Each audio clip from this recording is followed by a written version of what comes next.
우리 지난주까지 저희가 매주 우리 예수를 바라보라 하는 주제를 가지고 그리스도에 대해서 깊이 묵상해보는 시간들을 가져보았죠.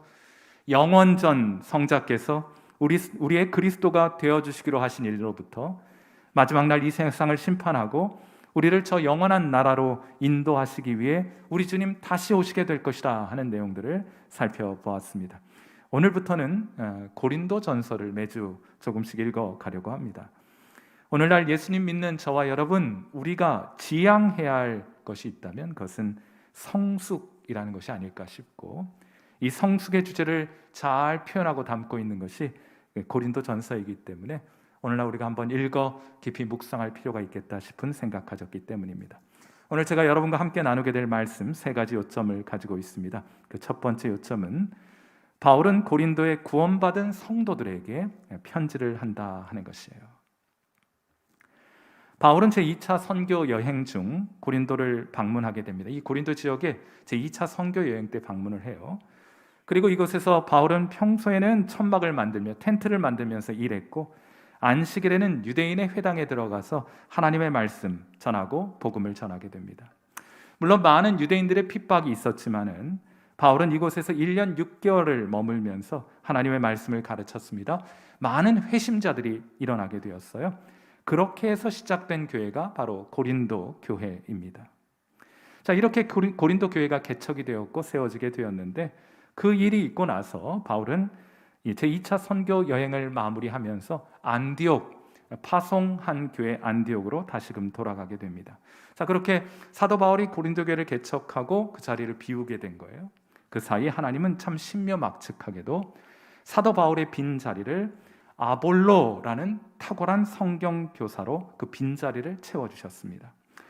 사도행전 18장 24절에 이런 말씀이 있어요. 알렉산드리아에서 난 아볼로라 하는 유대인이 에베소에 이르니 이 사람은 언변이 좋고 성경에 능통한 자라 하고 말해줍니다. 아볼로가 어떤 사람이었습니까? 바로 언변이 좋고 성경에 능통한 자였다 하는 거예요. 저는 고린도 교인들이 참 복받은 교인들이라고 생각합니다.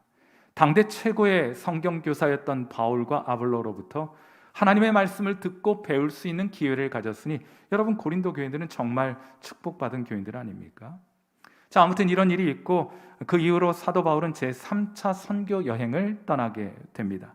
안디옥, 파송교회 안디옥으로부터 시작해서 에베소에 도착하게 되는 거예요. 우리 지도가 하나 마련이 되어 있는데 저 노란색으로 표현된 에베소에 도착하게 됩니다.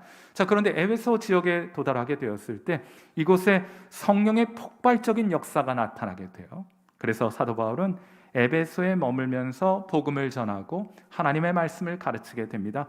자그마치 2년 3개월, 최소한 2년 3개월, 대략은 3년간을 이곳에 머물면서 하나님의 말씀을 전하게 되는 거예요. 자, 이처럼 사도 바울이 에베소 지역에 머물면서 하나님의 말씀을 가르치고 있는 바로 그때 고린도로부터 어떤 소식이 하나 사도 바울에게 전해지게 됩니다. 좋지 않은 소식이었어요. 고린도전서 1장 11절 말씀에 이런 말씀이 있습니다. 이것이 고린도전서를 쓰게 된 배경이기도 한데, 내 형제들아, 글로에의 지편으로 너희에 대한 말이 내게 들리니 곧 너희 가운데 무엇이 있다고요? 분쟁이 있다는 것이라. 글로에라는 사람을 통해서 고린도 교회의 소식이 전해졌는데 고린도 교회 안에 다툼이 발생했습니다 하는 거예요. 사도 바울이 마음이 급해졌습니다. 그래서 펜을 듭니다. 그래서 고린도 전서를 기록하게 된 거예요. 왜냐하면 이것이 사탄의 전략인 줄 사도 바울이 직감했기 때문입니다. 예수님께서 마태복음 12장 25절에 이런 말씀을 해주신 적이 있어요. 예수께서 그들의 생각을 아시고 이르시되 스스로 분쟁하는 나라마다 황폐하여질 것이요 스스로 분쟁하는 동네나 집마다 서지 못하리라 합니다. 여러분, 그건 나라나 집뿐만 아니고 교회도 마찬가지 아니겠습니까? 다투면 무너지게 되어 있습니다. 그것은 교회도 마찬가지예요. 예전에 어느 교회 장로님 한 분이 저를 보자세요.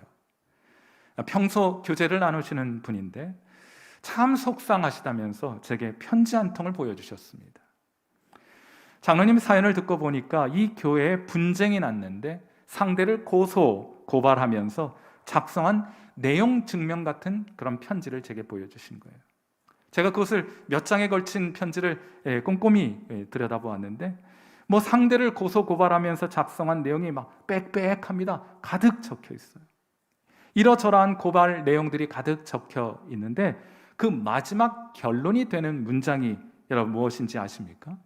뭐라고 그 마지막 문장에 기록이 되어 있는가 하면 이제 교인들이 분쟁이 났고 상대를 고발하면서 이제 내용 증명한 그 마지막 결론이 무엇이었느냐? 마귀의 자식들아 너희는 저주를 받을지어다 하고 써놨어요. 여러분 도대체 무슨 잘못을 그렇게 했길래 교회가 이 지경이 되었다는 말입니까? 물론 그 교회는 그 일이 있고 나서 둘로 나뉘어지게 됩니다. 이전에 그 교회는 그 지역사회에서 큰 영향력을 가졌던 큰 교회였어요. 그러나 지금은 두 교회에 나뉘어졌고 두 교회 모두 그저 명맥만 유지하는 수준으로 전락해버리고 말았습니다. 사랑하는 성도 여러분, 꼭 기억하십시오. 어떤 명분에서든 교회가 분쟁하여 다투고 나뉘어지게 되면 이전 영광은 사라져 버리게 되고 다시 회복되기 어려울 것입니다. 성도들은 이 사실을 언제나 기억해야 하고 사탄은 언제나 이 전략을 가지고 교회를 무너뜨리기 위해 다가오고 있다는 사실을 꼭 명심하고 기억하셔야 할 줄 믿습니다. 아무튼 사도 바울이 고린도전서를 쓸 당시 고린도 교회는 개척된 지 이제 4, 5년 정도 된 거예요. 1년 6개월 동안 머물면서 교회 개척했고 그 이후에 2년 3개월 동안 에베소 지역에 머물면서 사역하는 동안 고린도전서를 썼기 때문에 이 편지를 받아보았을 당시 고린도 교인들은 예수님 믿은 지 이제 대략 4년, 한 5년 정도 된 교인들이었다는 것이에요. 여러분, 이 짧은 기간 동안 고린도 교회는 축복을 많이 받았습니다. 바울과 아볼로와 같은 탁월한 성경 교사로부터 하나님의 말씀을 배울 수 있는 기회도 얻었고 그리하여 이들에게는 성령의 역사도 크게 나타났습니다. 그래서 교회도 크게 부흥했던 거예요. 하지만 그것과는 별도로 탁월한 성경 교사가 있었고 하나님의 많은 축복을 받았음에도 불구하고 그것과는 별도로 이들은 아직 영적으로 미성숙한 상태에 있었습니다. 그러므로 이들에게 필요한 것이 있었으니 그것이 무엇이었을까요? 그것은 바로 성숙입니다. 성숙. 어느 할아버지 한 분이 손자를 데리고 도끼 자루를 구한다며 산을 오르게 되었습니다. 산을 오르고 또 올라도 끝이 보이지 않자 이 손자가 볼멘 소리를 합니다. 아니 여기 나무도 많은데 할아버지 왜 자꾸 더 깊은 산 속으로만 자꾸 들어가려고 하세요? 합니다. 할아버지 대답이 없어요. 말없이 산길을 걷습니다.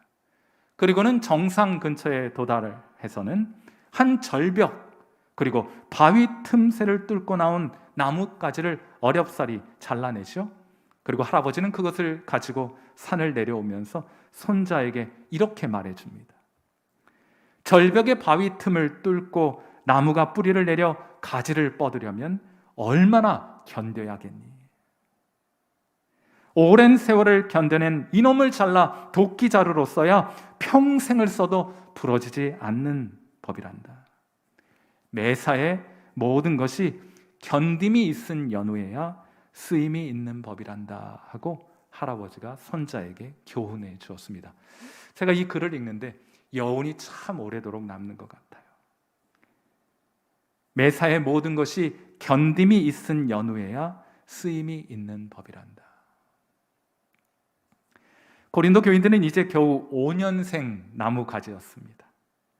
이들은 조금 더 성숙해야 했습니다. 하나님은 유능한 도구를 사용하는 것이 아니라 성숙한 도구를 사용하시기 때문이에요. 사람은 유능한 도구를 찾습니다. 그러나 하나님은 유능한 도구가 아니라 성숙한 도구를 찾아 그들을 사용하시게 돼요. 사랑하는 성도 여러분, 지금은 우리가 하나님 앞에 부지런히 성장하고 성숙해야 될 때인 줄 믿습니다. 그래야 하나님이 우리를 사용하실 수 있게 될 거예요. 부디 평생을 사용해도 부러지지 않을 만큼 단단한 신앙적인 연단을 통과하여 성숙한 모습으로 주님 앞에 나아가 주님께 귀히 쓰임받는 성일교회 성도 여러분 되시기를 주님의 이름으로 축원해 드립니다. 이것이 첫 번째 요점이에요. 사도 바울은 구원받은 고린도 교회 성도들에게 편지를 썼습니다.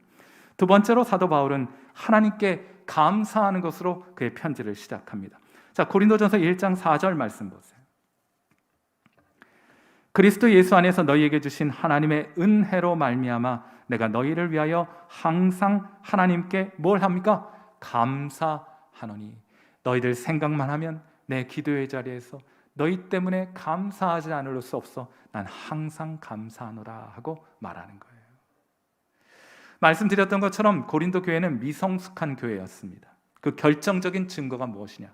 어떤 사람이 미성숙함과 성숙함을 측정하는 기준이 무엇이냐? 그것은 헛된 자랑과 다툼이 있는지 여부를 보면 알아요. 그 사람이 자랑하는 것이 인간적이고 헛된 것을 자랑한다. 구원이 없는 것은 아니지만 아직 미성숙한 단계입니다. 가는 곳마다 사람과 더불어 다투고 분열하고 또 싸우게 된다. 영적으로 미성숙한 상태에 있다는 증거가 되는 거예요.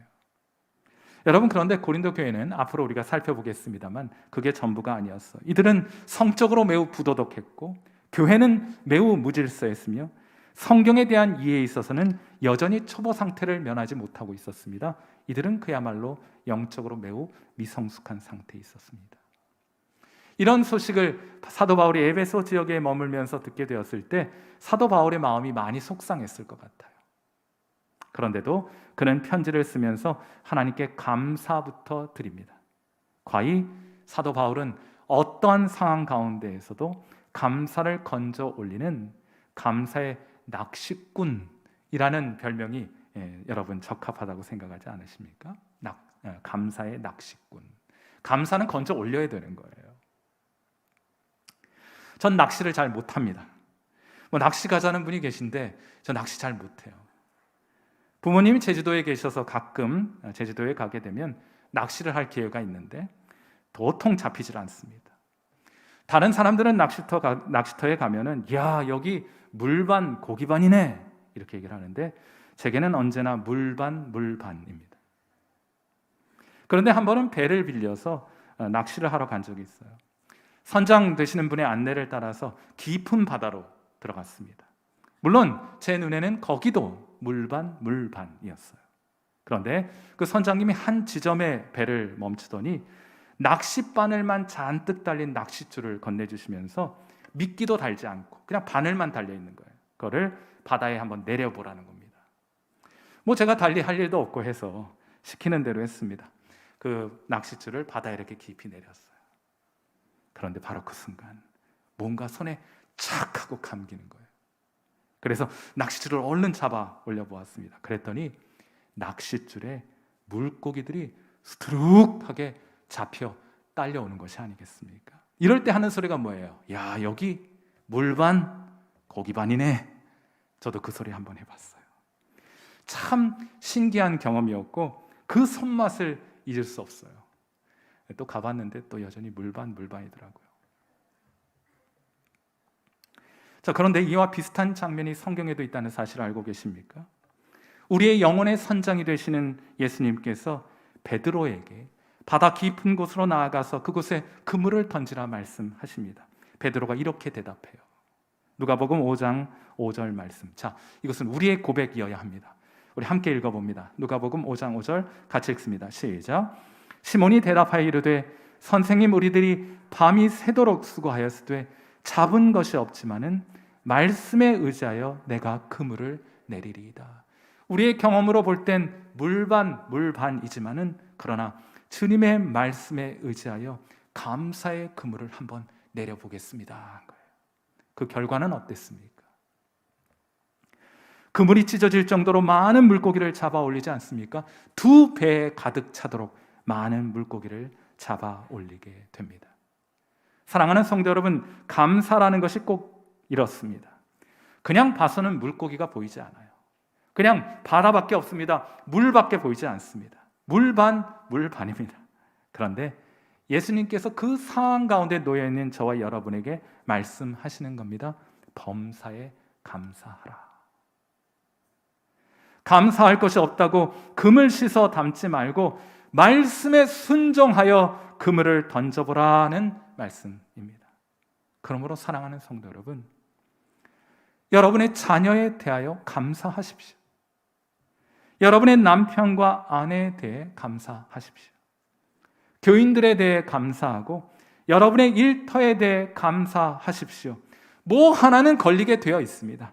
그렇게 시작하면 되는 거예요. 감사의 그물을 던지십시오. 그래야 감사로 만선이, 여러분의 인생과 영혼이 만선이 될 것이 아니겠습니까? 여러분이 상상하지도 못했던 곳에서 여러분이 상상하지도 못한 사람으로부터 풍성한 감사의 제목이 딸려 올라오게 되는 것을 여러분이 확인하게 될 것이기 때문이에요. 그러니 다시 감사하기로 결단하십시오. 감사의 낚시꾼이 되셔야 합니다. 다시 한번 고린도전서 1장 4절 말씀을 보세요. 그리스도 예수 안에서 너희에게 주신 하나님의 은혜로 말미암아 내가 너희를 위하여 항상 하나님께 감사하노니. 지금 어떤 상황이에요? 미성숙해서 서로 분쟁하고 다툼이 발생했고 조만간 이러다 고린도교회 무너질지도 모르는 그런 상황 가운데에서도 사도 바울은 감사를 선택합니다. 바울은 말로만이 아니라 자신이 몸소 범사에 감사합니다. 가만히 보니 고린도 교인들이 여러 면에서 미성숙하고 여전히 실망스러운 모습들 투성이지만 그래도 두 가지는 잘하고 있다는 것을 알게 된 거예요. 그래서 바울은 그것으로 하나님께 감사하기로 합니다. 그것 때문에 감사합니다. 그렇게 하면 되는 거예요. 첫째로 고린도 교인들은 다른 건 몰라요. 다른 거 우리가 차차 다뤄보기로 하고, 고린도 교인들은 복음 하나만큼은 참 기가 막히게 깨닫고 이해하고 있었습니다. 자, 고린도전서 1장 5절 말씀 보세요. 이는 너희가 그 안에서 모든 일, 곧 모든 언변과 모든 지식의 풍족함으로 그리스도의 증거가 너희 중에 견고하게 되었다 하고 사도 바울이 감사의 이유를 발견합니다. 누가 있었어요? 사도 바울과 아볼로라는 탁월한 성경교사의 영향력이었는지 모르겠으나 그들은 복음 하나에 있어서는 흔들림 없는 깨달음과 이해를 가지고 있었습니다. 여러분, 교회라고 다 그런 것이 아니에요. 우리가 잘 알고 있는 갈라디아 교회는 이 복음에 있어서 헷갈렸습니다. 사도 바울이 전한 복음이 진짜 복음인지 율법주의자들이 전한 복음이 진짜 복음인지 헷갈렸어요. 그런데 고린도 교회는 그런 일 없습니다. 복음 하나만큼은 제대로 정확하게 알고 있었어요. 기초공사가 다시 필요 없었습니다. 이제 그 복음의 기초 위에 신앙의 건물만 잘 쌓아 올리면 되는 것이었어요. 자, 이것이 첫 번째로 고린도 교회를 생각할 때 사도 바울이 가지게 되는 감사의 이유였고, 두 번째 이유는 이들에게 성령의 은사가 풍성했다는 것이 감사의 이유였습니다. 그 다음 절 고린도전서 1장 6절 말씀을 보십시오. 너희가 모든 은사의 부족함이 없이 우리 주 예수 그리스도의 나타나심을 기다립니다. 모든 은사의 부족함이 없이. 여러분, 제가 이 강대상에서 누차 여러분에게 강조하고 또 강조했던 것처럼 여러분이 복음을 잘 듣고 여러분의 마음을 열어 예수 그리스도를 여러분 마음 가운데 구세주와 주님으로 영접하면 하나님께서 우리에게 성령을 보내주세요. 성령의 다른 이름은 보혜사입니다. 돕는 분이라는 뜻이에요. 어떻게 우리를 도우시나, 우리 안에 거하시는 성령께서 어떻게 우리를 도우시나, 직접 도와주셔도 되는데 하나님은 그렇게 일하지 않으십니다. 하나님은 사람을 통해 일하시는 하나님이세요. 그래서 교인들이 서로 돕도록 하나님께서 역사하십니다. 이때 성령께서 교인들이 교인들을 서로 잘 도우라고 성령께서 능력을 각 사람에게 주시는데 그것을 일컬어 은사라고 부르는 것이에요. 그러므로 예수님 믿으면 누구라도 성령을 받습니다. 누구라도 성령 받은 사람이라면 은사를 가지게 되는 거예요. 여러분 알든 알지 못하든, 여러분이 어떤 은사가 있는지 없는지 알든 알지 못하든 관계없이 여러분이 함께하는 것을 통해서 교인들은 유익을 얻게 되는 것입니다.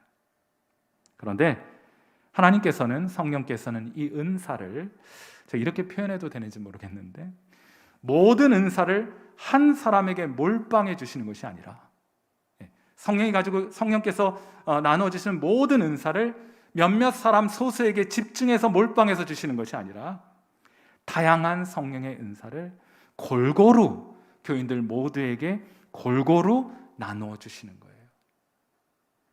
그럼 성도는 언제 가장 큰 유익을 얻게 되는 것입니까? 함께 모였을 때 가장 큰 유익을 얻게 되는 거예요.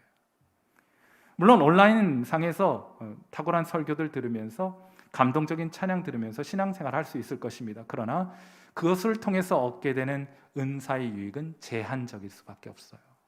교회는 함께 모일 때 가장 큰 유익을 얻도록 하나님께서 디자인해 놓으셨어요. 물론 모든 예배는 다 소중하고 중요한 것입니다. 그러나 성장과 성숙의 관점에서 볼 때 가장 중요한 예배는 어떤 예배이냐? 주일 예배가 가장 중요해요. 각양 은사를 받은 교인들 모두가 가장 많이 함께 모여 드리는 예배이기 때문에 우리의 영적 성장과 성숙을 위해 가장 중요한 예배가 되는 것입니다. 그건 마치 퍼즐 조각을 맞추는 것과 같습니다. 모두가 함께 해야 완성되는 그림이 교회인 거예요. 그러니 성도는 자신을 위해서도 그렇지만 다른 교인들을 위해서도 모이기를 힘써야 합니다. 여러분이 함께하지 않게 되면 여러분에게 주신 그 은사를 통해서 교회가 받게 될 유익은 교회가 경험하지 못하는 거예요. 그러니 우리가 영적인 성장과 성숙을 도모하기 위해서라도 우리는 부지런히 모이기를 힘쓰는 사람들이 되어야 합니다. 여러분 곁에 있는 분들을 한번 쳐다보세요. 슬쩍만. 바로 그분들이 여러분의 영적 성장과 성숙을 위하여 하나님께서 앉혀주신 사람들이에요. 그러니 그분들에게 잘 보여야 합니다. 그렇게 한번 인사 한번 해보세요. 잘 부탁합니다. 여러분, 그게 교회예요. 그 곁에 있는 분들로부터 유익을 얻어 내 성숙의 완성을 지향해 가는 것이 바로 교회입니다. 꼭 필요한 사람들이에요. 이것이 두 번째 요점이었습니다. 사도 바울은 성도들에게 편지를 보내어 감사로 그의 편지를 시작합니다. 마지막으로 사도 바울은 성도들을 주님과의 교제로 초대합니다. 여러분, 구원에는 목적이 있어요. 예수 믿어야 하는 이유는 이 목적을 이루기 위한 것입니다. 구원 자체가 목적이 아니고 그 구원을 통해서 우리가 도달해야 할 지점이 있다는 말이에요. 여러분, 그렇다면 구원의 목적은 무엇입니까? 천국 가는 것입니까? 그렇기도 할 텐데 상징적인 표현이라고 보시면 돼요. 그렇다고 천국은 있습니다만 예를 들면 여러분 집에 일과를 마치고 집으로 돌아가시는 여러분의 집으로 돌아가는 목적은 아니잖아요. 집이라는 건물에 들어가는 것이 목적은 아니잖아요. 자, 그렇다면 구원을 하나님께서 우리에게 주시는 목적이 무엇이냐? 그것이 고린도전서 1장 9절에 소개가 되어 있어요. 자, 이 말씀도 여러분이 경험해야 할 말씀이니까 우리 같이 한번 읽어보도록 하죠. 같이 읽습니다. 시작. 너희를 불러 그의 아들 예수 그리스도 우리 주와 더불어 교제하게 하시는 하나님은 미쁘시도다. 하나님은 한결같이 변함없이 이 일을 위해 한결같은 모습으로 우리와 함께 하십니다. 어떤 일을 위해서? 우리가 주와 더불어 교제하게 하는 일을 위해서 항상 우리와 함께 하시는 거예요. 그것이 구원의 목적입니다.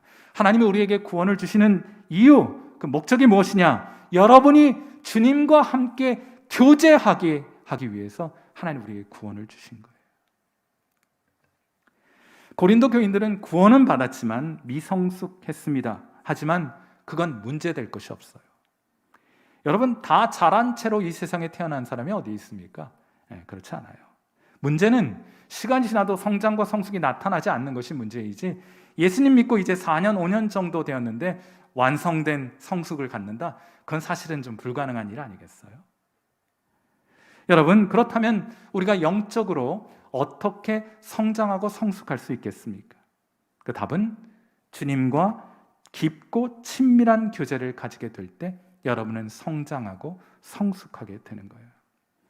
사람은 자신이 가까이 하는 대상을 닮게 되어 있기 때문입니다. 가까이 하셔야 돼요, 주님을. 그러므로 성경이 말하는 성숙의 정의는 털나고 수염나는 것이 아니라 성숙하고 성장한다는 것이 예수님 믿으면 뭐 털나고 수염 나는 그런 것이 아니고, 성경이 정의하는 성숙이라는 것은 여러분이 그리스도를 닮게 되는 것을 성숙이라고 하는 거예요. 에베소서 4장 13절에 이런 말씀이 있습니다. 우리가 다 하나님의 아들을 믿는 것과 아는 일에 하나가 되어 온전한 사람을 이루어 그리스도의 장성한 분량이 충만할 때까지 이르르니 하고 말을 해요. 그러니 우리가 아직도 성숙해야 하고 성장해서 그리스도를 조금 더 닮는 자리로 나아가야 한다는 것을 사도 바울이 우리에게 가르쳐 주고 있는 것입니다.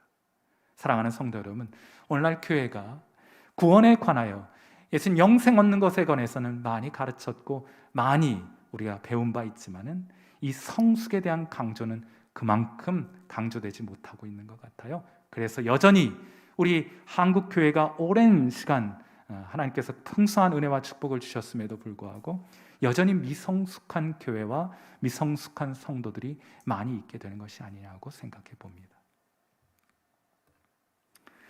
언젠가 머리를 깎다가 제가 미용사분께 한번 물어보았어요. 제가 어디 가면 좀 잘 말을 거는 스타일입니다. 우리 교인들에게도 참 귀찮을 정도로 질문 던지는데 미용실에 가도 그래요. 그러다 보면 복음 전할 기회가 생기기도 해요. 미용사분께 한번 물어보았습니다. 아유, 미용사님, 미용실에도 힘들게 하는 손님들 더러우시죠? 그랬더니 고민도 않고 그렇다고 대답을 해요. 그래, 어떤 분들이 미용사님 좀 힘들게 하십니까? 하고 물었더니 뭐라 대답하는가 하면 사진 들고 오시는 분들이 힘들게 한대요. 무슨 말인가 하고 여쭸더니 연예인 사진 들고 와서 이렇게 해달라는 분들이 계시다는 겁니다. 그러니까 김태희, 원빈 사진 들고 와서 이랑 똑같이 해달라는 거예요. 미용사분 보시기에는 절대로 어울릴 것 같지 않은데 그래도 그렇게 깎아달라고 괜찮다고 하신답니다. 물론 그래서 사진 보면서 그와 똑같이 만들어드리면 다 깎고 나서 마음에 안 드는 표정 팍팍 지으면서 미용실 떠나간다고 합니다. 왜입니까? 김태희 안 닮았기 때문에, 또 원빈 안 닮았기 때문에. 여러분이 머리 한번 잘라가지고 김태희 되고 원빈 되면 얼마나 좋겠습니까? 우리가 이런 얼굴 가지고 다니겠습니까? 그게 그렇게 되는 것이 아닌 줄 우리가 잘 알고 있지요? 영적인 성장과 성숙도 똑같습니다. 부흥회 같은 데 한번 가서 큰 은혜 받고 눈물 한번 쑥 뽑고 나면 없던 주님과의 친밀함이 갑자기 생기는 것이 아니에요. 여러분, 그렇게 은혜 받는 것은 매우 중요하고 꼭 필요한 것입니다. 좋은 출발점은 될 수 있기 때문이에요. 그러나 그것이 완성된 주님과의 친밀함을 여러분에게 선물로 주는 것은 아니에요. 그때부터 시작하는 겁니다. 주님과의 교제에 있어서 왕도는 없습니다.